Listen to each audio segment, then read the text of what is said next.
स्वास्थ्य प्रबंधन कंप्लीट जब ही होगा जब आप हर पॉइंट पर, हर पहलू पर वैज्ञानिक तरीके से काम कर रहे हैं। बहुत सारे लोगों के पास समस्याएं हैं, मेरे पास ज़मीन नहीं है साहब, तो ज़मीन आप कोई उपलब्ध नहीं कराएगा। ज़मीन का प्रबंध तो उसी को करना होगा अगर वैज्ञानिक तरीके से फार्म करनी होगी तो, चाहे वो लीज पर लें किसी से, चाहे अपने भाई से लें, चाहे आप किसी सगे संबंधी से लें, लेकिन स्पेस का पूर्णतः ख्याल रखें। इसमें कहीं भी कोई समझौते की गुंजाइश, कंप्रोमाइज़ की गुंजाइश नहीं है। बकरियों को उचित रखरखाव के लिए उचित स्पेस की आवश्यकता होगी ही, छोटे बच्चे से, हल्के बच्चे के से पैदा लेके। और दूसरा उसमें क्या है कि जब हमारी बकरियां ब्याएंगी उनके लिए भी एक किडिंग सेट, ब्यांत घर भी आपको सेपरेट बनाना होगा साइज़ के अनुसार। साइज़ हम किस साइज़ की गोट फार्मिंग करना चाहते हैं। अगर बड़े साइज़ की तो 1.5 बाई 1.5 के पेन्स आपके एक साइड में बने होंगे, ठीक है ना, जिसमें बकरी आके 5 से 7 दिन तक अपने बच्चे के साथ रहेगी। उस पर नाम दिया जाएगा बकरी के बच्चे के साथ। 5 से 7 दिन में माँ बच्चे दोनों एक दूसरे को अच्छी तरह से पहचान लेते हैं। उसे जब आवश्यकता होगी बच्चा खड़ा होकर दूध पी सकता है अपनी माँ का, और उसका प्रोडक्शन अच्छा हो जाता है। बहुत सारे लोग करते क्या हैं, बकरी के स्वास्थ्य प्रबंधन में बच्चे का नुकसान कहाँ होता है कि बकरी ब्याई है और जब तक उसका प्लेसेंटा जेर नहीं गिर जाता जब तक उस बच्चे को दूध नहीं पिलाते हैं। ये गाँवों में एक भ्रम है, गाँवों में क्या है, एक भ्रम है। जबकि पैदा होने के विदिन हाफ एन आवर, आधे घंटे के भीतर ही बच्चे को मिल्क मिलना चाहिए। कोलेस्ट्रम, पीला दूध या खीस या जो आपके एरिया में बोलते हो, उसे आधे घंटे के भीतर मिलना चाहिए अगर उस बच्चे को कभी सारी बीमारियों से रोकना है तो।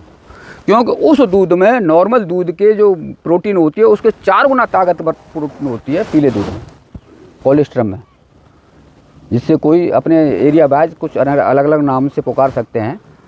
हम कोलेस्ट्रम इसलिए कह रहे हैं कि आप एक ही शब्द बोलें तो ज़्यादा बढ़िया है। हिंदी में लोकल नाम अलग अलग हो सकते हैं कोलेस्ट्रम के।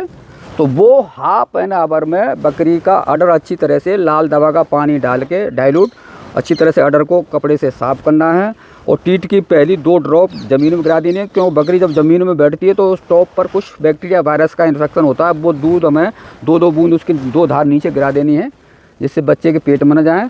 फिर उसके बाद उसे भरपूर खीस पिलाना है और ये प्रक्रिया उसकी 15 दिन तक 3 से 4 बार चलेगी दूध की। क्यों, स्वास्थ्य प्रबंधन करना है। ये प्रक्रिया कितने दिन चले, 3 से 4 टाइम कितने दिन चलेगी, 15 दिन तक। 15 दिन से 1 महीने तक 3 टाइम, और 1 महीने का जब बच्चा हो जाता है तो 2 टाइम से आसानी से काम चलेगा। क्यों चलेगा कि वो फिर पेड़, छोटे मोटे पेड़ की पत्तियाँ, कोमल पत्तियाँ उन्हें डालने देंगे, डाइजेशन सिस्टम उसका डेवलप होने लगेगा, ह्यूमन डेवलप होने लगेगा। फिर वो जो है बड़ा होता है तो इतना दूध बकरी के पास नहीं होगा, तो जो हर एक पेड़ की कोमल पत्तियाँ या कुछ दाना, राशन जो मैंस फीड आपको फीडिंग वालों ने बताया हो उसको सर्व करना शुरू कर देंगे, जिससे उसका भली बात डेवलपमेंट के लिए उसको खुराक पूरी मिल जाए। ये 3 कैटेगरी बनानी है, 0 to 15 3 to 4 time, 15 to 1 month 3 time, after 1 month 2 time. आप जिस तरह से डेवलप, क्यों उसमें एक चीज़ क्या जुड़ गई है, हरे पेड़ पत्तों की वो पत्तियाँ हमने उन्हें खिलाना शुरू कर दिया है, क्योंकि अब उसका डाइजेशन सिस्टम मजबूत हो रहा है। अब तक क्या था, 15 दिन के बच्चे से पहले देंगे तो उसका ये हरा चारा या कैसा भी चारा खाने लायक उसकी आंतों में डाइजेशन नहीं हो सकता। तो धीरे धीरे हमें उसका ध्यान देना है, फिर आपके बच्चे की ग्रोथ प्रॉपर होगी। अगर आपकी किडिंग में सबसे बढ़िया नंबर 1 और कौन सी बात आ रही है फिर इसके बाद, कि कभी भी हमारा बच्चा किसी बीमारी से मरे ही नहीं। सबसे महत्वपूर्ण बात क्या है, किसी भी बीमारी से कभी मरे ही नहीं। उसके लिए आपको एक प्लान बनाना होगा। क्या प्लान बनाना होगा कि उसके लिए आपको नियंत्रित प्रजनन प्रोग्राम, डॉक्टर साहब, कंट्रोल ब्रीडिंग सिस्टम ऑप्ट करना होगा क्लाइमेट के अनुसार। जितना लंबे समय आप किडिंग लेंगे उतना ही आपको भारी पड़ेगा, जितने शॉर्ट टाइम लेंगे उतना ही बेनिफिशियरी होगा। कि शॉर्ट टाइम, अगर 3 महीने तक हम लगातार किडिंग ले रहे हैं तो आप लापरवाही करना शुरू कर देते हैं। अगर वो 15 to 1 month के भीतर ले रहे हैं तो लापरवाही की कहीं गुंजाइश नहीं रहती है, पूरा ध्यान हम देते हैं। उसमें करना क्या होगा आपको कि बकरियां की सीज़न सेलेक्ट करनी होंगी कि किस बेस्ट सीज़न में हमारी बकरियां सबसे ज़्यादा, बकरियों को बच्चे का इस बीमारी में मरते हैं। एक कोलीबैसिलोसिस नाम की बैक्टीरियल बीमारी होती है, इकोलाई नाम का एक बैक्टीरिया होता है, वो दस्त की बीमारी पैदा करता है और हमारे बच्चे 0 to 25 डेज के ज़्यादातर उसी से मर जाते हैं। सीज़न कौन सी होती है जिसमें मर जाते हैं, अप्रैल टू जून के बीच में, अप्रैल टू जून के बीच में भारी गर्मी में, मतलब अप्रैल के बाद अगर जितने बच्चे आप पैदा करेंगे तो निश्चित रूप से आप उस बीमारी को आने से नहीं रोक सकते। जैसे ही एबव 35 डिग्री सेल्सियस टेम्परेचर होता है वो बैक्टीरिया अपना काम शुरू कर देता है। और मिल्क बैक्टीरिया और वायरस के लिए सबसे उत्तम मीडिया है। मिल्क बैक्टीरिया और वायरस के लिए सबसे उत्तम मीडिया है, सबसे ज़्यादा ग्रो उसमें होते हैं। जब हमारा बच्चा बीमार होता है तो डॉक्टर उसका दूध पीना बंद कर देता है जब तक वो फ्री नहीं हो जाता इन्फेक्शन से। तो हम क्यों ऐसी सीज़न में बच्चों को लें जिससे हमारा सिंगल बच्चा भी मरे? बिल्कुल नहीं मरने देंगे। तो उसके लिए हमें क्या करना पड़ेगा? Control breeding system. अगर कंट्रोल ब्रीडिंग सिस्टम आपने भली बात ऑप्ट किया है तो आपका किसी भी सीज़न में कोई भी बच्चा नहीं मरेगा। उसके लिए साल में आपको अब कारण क्या है कि हमारे मन में ये है बैठा हुआ है कि साल में बकरी 2 बार 3 बार बच्चे देगी। 2 बार बच्चे के लिए थोड़ी हमें मेहनत भी करनी पड़ेगी और सीज़न का भी पूरा ध्यान रखना है कि किसी से बिल्कुल सुरक्षित वातावरण में हमें बच्चे लेने हैं। तो अब देखना क्या है कि हमें ज़्यादा गर्मी से बच्चे मरते हैं या ज़्यादा सर्दी में पैदा होने वाले बच्चे मरते हैं? कैसे मरते हैं? ज़्यादा गर्मी में पैदा होने में मरते हैं या ज़्यादा सर्दी में पैदा होने में बच्चे मरते हैं? इन दोनों से रोकना है पैदा होने से। तो उसके लिए कंट्रोल ब्रीडिंग सिस्टम हम ऐसा करेंगे, जितना लॉन्ग टाइम आप ले जाएंगे ब्रीडिंग सिस्टम को, किडिंग सिस्टम को, उतना ही नुकसान होगा आपको। जितना शॉर्ट रखेंगे उतना ही फ़ायदा होगा। तो सुरक्षित रखने के लिए हम क्या करेंगे कि हम पहली ब्रीडिंग आपकी कराएंगे बकरियों की सितंबर और अक्टूबर के बीच में। और मोस्टली अगर आप 15 सितंबर टू 15 अक्टूबर के बीच में केवल 1 महीने ही कराएं तो ज़्यादा अच्छा है। अब आप कहेंगे कि साहब सारी बकरियां हिट में, अरे आपने रिप्रोडक्शन की क्लास ली है, उनसे पूछो हार्मोनल ट्रीटमेंट दे के सारी बकरियां मिनिमम टाइम में आ जाएं, उसी 1 महीने के भीतर ही हिट में आ जाएं। भाई आप पढ़ के जा रहे हो ना, तो उनसे पूछ के जाइएगा साहब हमें बिल्कुल सेफ सीजन में बच्चे लेने हैं तो ऐसा कौन सा इंजेक्शन दें हम। जैसे ल्यूटालाइज है, शायद बताया हो, पता नहीं मुझे, ल्यूटालाइज है, नहीं बताया तो अब मैं बताऊंगा भी नहीं, उन्हें बताना चाहिए था। ल्यूटालाइज नाम का इंजेक्शन 1.5 ml अगर हम देंगे 2 दिन लगातार तो निश्चित रूप से 2 से 3 दिन में हीट में आ जाएंगी। एक तो नेचुरली आ रही हैं, दूसरी आपको लग रहा है कि हमारी हीट से परे जा रही हैं, टाइम से हमारे पीरियड से परे जा रही हैं, तो 15 सितंबर से 15 अक्टूबर के बीच में ही लेनी है तो हम 30 सितंबर के आसपास उन्हें इंजेक्शन दे दें। जो बच रही हैं बकरी हीट में नहीं आई हैं तो 15 अक्टूबर से पहले वो भी सारी हीट में आ जाएंगी। और मैक्सिमम बकरियां आप क्रॉस करा देंगे। जो बकरे आपने सेलेक्ट किए हैं अच्छी फार्मिंग के, कहाँ गए वो? सहारनपुर के, ऊपर देखो जो आपने बकरा सेलेक्ट किया है आप जैसा, ठीक है ना? हाँ, फिर उस बकरे से ब्रीडिंग बग से हम जो सेलेक्ट किए हैं 100 बकरियों के लिए कम से कम 5 बकरे आपको रखने पड़ेंगे। एक इमरजेंसी के लिए भी रखना पड़ेगा। उन 5 में से सेलेक्टेड बकरों में से कोई बीमार हो जाए एट ए टाइम तो 6वां बकरा भी आपको एक एडवांस में तैयार रखना पड़ेगा। और जो बकरियां आपने 20-20 के झुंड में बकरों को अलॉट की हैं उनको आसानी से करा देंगे। शॉर्ट पीरियड में, जितना शॉर्ट पीरियड आप ब्रीडिंग कर रखेंगे उतने ही शॉर्ट पीरियड में एक अच्छी सीजन में हमारी बकरियां बच्चे दे देंगी। अब 5 महीने का गेस्टेशन पीरियड होता है गोट का, उसमें 5 महीने हम ऐड कर देंगे 15 सितंबर में, तो कहाँ जाके लगेगी? तुम्हारा कैलकुलेशन बहुत हाई है। हाँ, 15 फरवरी से 15 मार्च के मध्य में। और 15 फरवरी से 15 मार्च के बीच में ना आपकी सर्दी रहती है और ना गर्मी आती है। और जो मैंने खतरनाक बीमारी कितने टेम्परेचर पर बताई थी? 35 पर। तो 35 का टेम्परेचर तो नहीं होता है। गर्मी कहाँ से शुरू होती है? मोस्टली अप्रैल से। उस गर्मी के टाइम के आने तक हमारे बच्चे 2 से 3 महीने के होने की उस पर होंगे। और बीमारी होती है 0 से 25 डेज में होती है ना, करेगा ना, आपका एक भी सिंगल बच्चा नहीं मरेगा, बिल्कुल नहीं मरेगा। अब आपने कहा यार इतनी बकरियों ने बच्चे दिए हैं, आधी से ज़्यादा तो दे दिए हैं, अब आगे साल में 2 बार बच्चे लेने हैं। तो जितनी आपकी बकरी बची हैं रेस्ट, जिन्होंने बच्चा नहीं दिया है, प्लस जिन बकरियों ने फरवरी मार्च के मध्य में बच्चा दे दिया है, वो भी आगे दूसरी बार भी बच्चा देने को तैयार हो जाती है। अगर उसे 2 महीने का रीप्रिपेयर होने के लिए आपने टाइम दिया है तो वो टाइम आप जब ही दे सकते हैं कि जब आपका फीडिंग सिस्टम बढ़िया होगा, अच्छा होगा। भूखी बकरी आपकी एक भी बच्चा नहीं देगी अब 3 बार के चक्कर में बैठे हों। उसका फीडिंग सिस्टम अगर proper green powder, proper dry powder, proper concentrate आपने दिया है तो निश्चित रूप से आप हमारी बकरियों के बच्चों को आसानी से बचा सकते हैं। काहे से? प्रबंधन से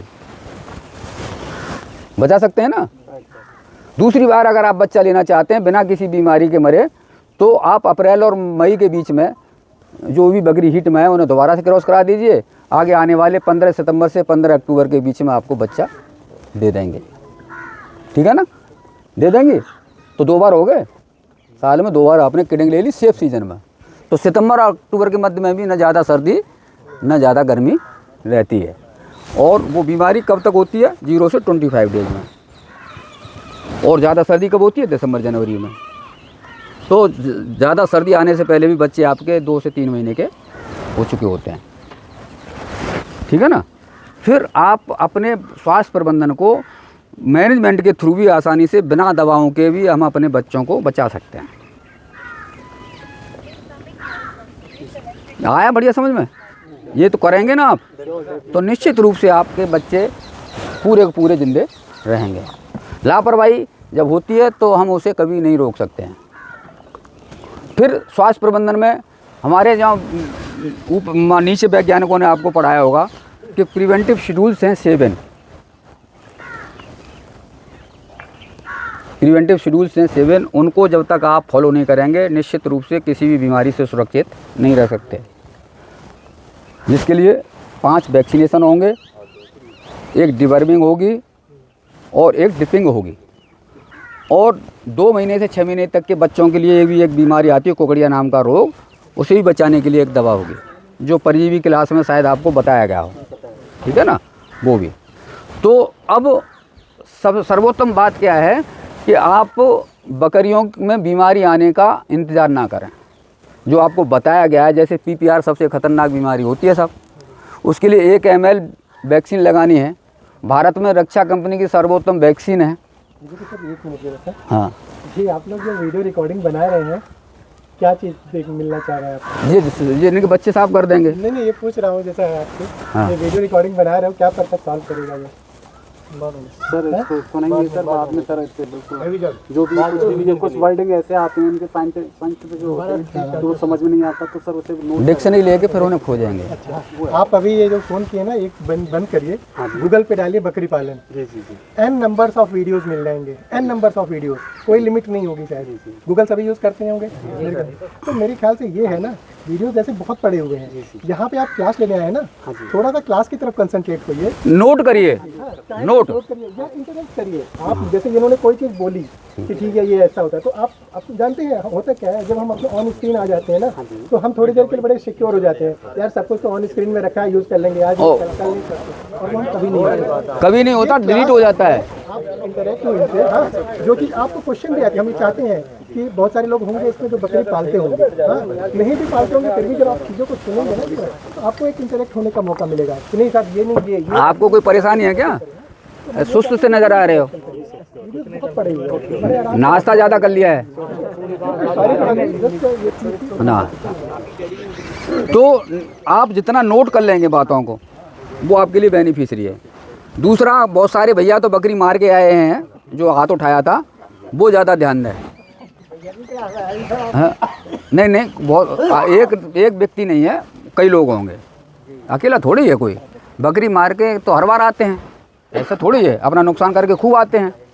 तो जो सबसे सुरक्षित टीका बता रहे थे हम, PPR जैसे सबकट लगाना है, हम लगा के भी आपको विधिवत बताएंगे, जिसकी 3 साल तक इम्यूनिटी पीरियड है। एक 5 से 10 रुपए का टीका आपको 3 साल तक सुरक्षित रखेगा। कितने साल तक?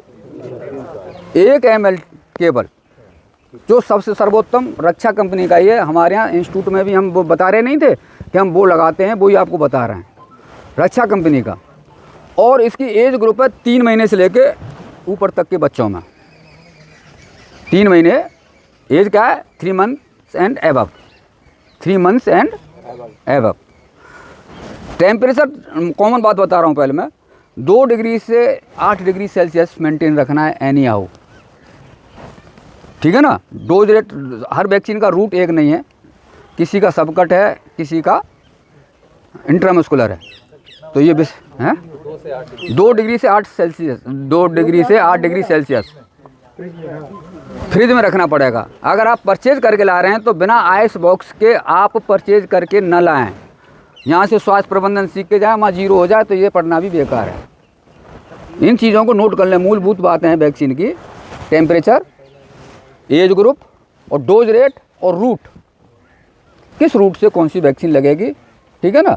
ये नहीं, आपके यहाँ तो पता नहीं, लेकिन हमारे यहाँ 3 महीने की एज फिक्स की है कंपनी ने, जो हमें सजेशन दिया है कि आफ्टर 3 मंथ की वैक्सीन अच्छा काम करती है।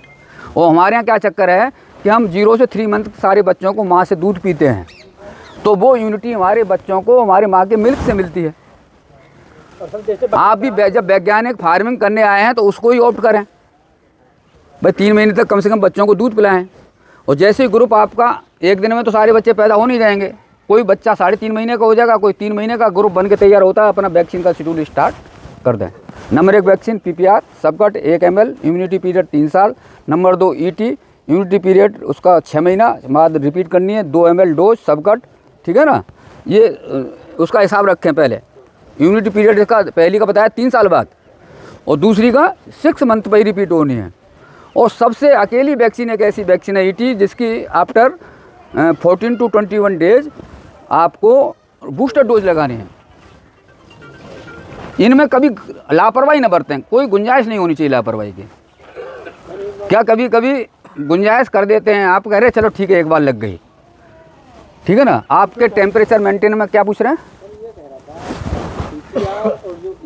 हाँ, प्रॉपर तरीके से वैसे समझा दें, ये बीमारी है क्या चीज़, बीमारी बता दें। PPR क्लास हुई है ना? कोई बात नहीं, बता देता हूँ मैं। बकरी ये है प्लेग का, आप कुछ सीनियर लोग बैठे हैं, प्लेग के बारे में आपने सुना होगा। ये बकरियों की प्लेग है। PPR हमारा शॉर्ट में नाम है, अंग्रेजी में इसका पेस्टिस रूमिनेंट, बकरियों की प्लेग। इसके लक्षण सुनेंगे, भयंकर हैं। इसमें 70 से 80% अगर ये बीमारी आपकी आ गई तो मर जाएंगे। उससे बचने के लिए केवल आपको एक टीका लगाना है, जो 3 साल तक सुरक्षित रखना है। लक्षण सुन लीजिए। सीवियर दस्त होंगे, निमोनिया होगा, नाक मुँह में से पानी आता है, बुखार होगा, तेज़ बुखार होगा, शूटिंग दस्त, बदबूदार दस्त होंगे, और मुंह को खोल के देखेंगे तो माउथ रीजन रेड लाइन, लाल लाल निशान, धब्बा दिखाई देंगे। ये 4 लक्षण आपको अगर अपनी बकरियों में दिखाई पड़ रहे हैं तो निश्चित रूप से आपकी बकरियों में सबसे घातक बकरियों की जो बीमारी है PPR, उसने दस्तक दे दी है। तेज बुखार, सीवियर निमोनिया। निमोनिया के बारे में जानते हैं आप? जुकाम नहीं होता है, नाक मुंह में से पानी आता है, तेज सांस लेती है, और बदबूदार दस्त होते हैं। चौथा अंतिम लक्षण है, मुंह में घाव होंगे, लाल लाल निशान होंगे, खाना पीना बिल्कुल बंद कर देगी। 2 से 4 दिन में आपकी बकरी जहाँ से आई थी वहीं चली जाएगी। और करना तो बचाव कितना था? 1 ml PPR की वैक्सीन सबकट, 2 से 8 डिग्री सेल्सियस टेम्परेचर मेंटेन करके। कंपल्सरी तब लगाना है या पहले से लगाना है? बहुत होशियार आए हो, बिल्कुल। कोई भी वैक्सीन ये पालेंगे भी नहीं, ये भी मैं लिख के दे दूँ आपको, 99% तो नहीं पालेंगे, इतनी तो मैं बता रहा हूँ। कोई भी वैक्सीन उस बीमारी के लिए, थोड़ा सा असली है, कोई भी, गुप्ता जी ने हंसाए, मैंने नहीं हंसाए। हाँ, सुन लीजिए, जब तक न करें, जब तक बात चलती रहे, फिर उसके बाद खूब हंसना पेट भर के, जो खा गया है सब पच जाएगा। कोई भी वैक्सीन उस बीमारी के लिए बनाई जाती है जिसका कोई इलाज नहीं होता। कोई वैक्सीन किसके लिए बनाई जाती है? जिसका होने के बाद कोई ट्रीटमेंट नहीं है। होने के बाद अगर तुमने वैक्सीन दे दी तो जो 4 दिन में मरनी थी वो 2 दिन में मर के साफ होंगी, ठीक है।